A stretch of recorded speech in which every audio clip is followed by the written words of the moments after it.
Good morning, everybody. Lee Brower here. Welcome to this week's edition of Meaningful Monday. I am grateful to be here, and I am glad to be here. I'd like to share a story with you this morning. I did a little research on it. I think it closely aligns with the concepts of what we call arrows out, where we're thinking of others first. It's not always about us. But what a great story. And it was shared by a woman by the name of Marian Wright Edelman. And I went and researched her. You should research her. Marian Wright Edelman. She's a remarkable woman who's dedicated her life to those who cannot always lift themselves up. She's influenced so many people, including Martin Luther King. And it goes like this. On the first day of school, Jean Thompson told her students, "Boys and girls, I love you all the same."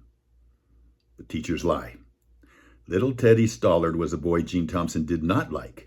He slouched in his chair, didn't pay attention, his mouth hung open, his eyes were always unfocused, his clothes were mussed, his hair is unkempt, and he smelled.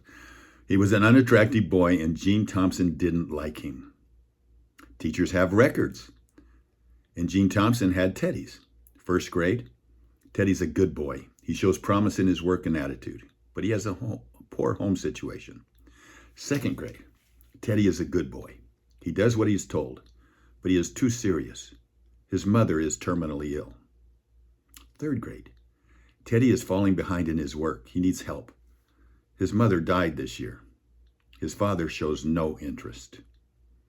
Fourth grade, Teddy is in deep waters. He is in need of psychiatric help. He is totally withdrawn. Christmas came and the boys and girls brought their presents, piled them on her desk. They were all in bright colored Christmas wrap paper except for Teddy's. His was wrapped in brown paper and held together with Scotch tape. And on it, scribbled in crayon, were the words for Miss Thompson from Teddy.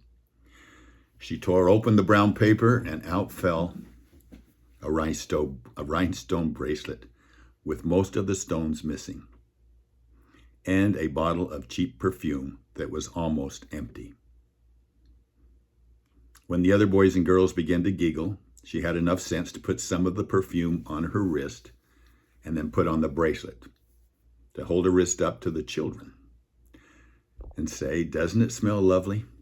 Isn't the bracelet pretty?" And taking their cue from the teacher, they all agreed.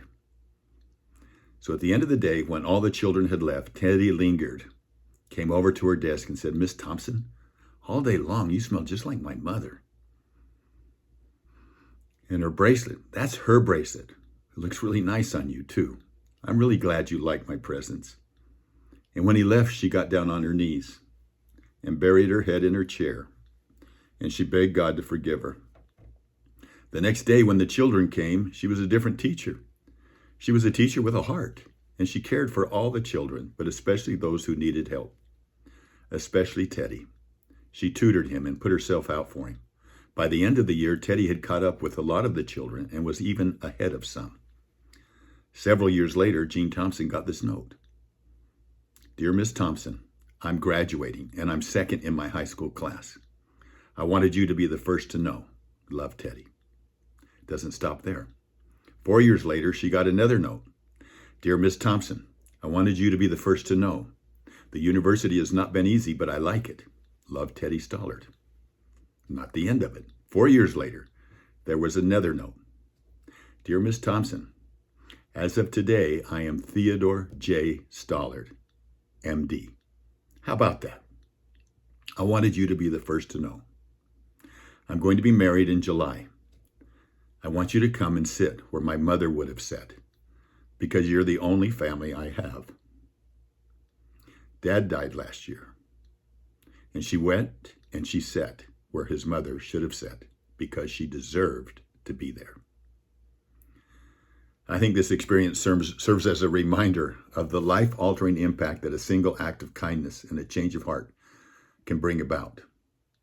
It mirrors really with what we call our belief in what we call stacking moments, where our past, regardless, was just full of both failures and triumphs, but it can instruct our choices in the moment, in the now. And Mrs. Thompson's transformation in the moment allowed her to reshape not just Teddy's future, but her own present moment. And she was filled with a genuine gratitude and purpose to move forward.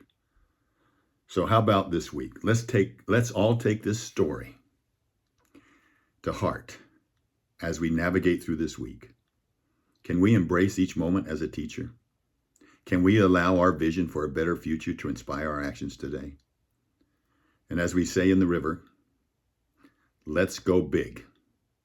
Let's begin in gratitude, for that is the first step in a journey towards not just financial wealth, but enduring wealth of character, competence, compassion, and connection. Here's to a meaningful Monday and an arrows out week filled with moments that matter. I look forward to talking to you next week. Bye-bye.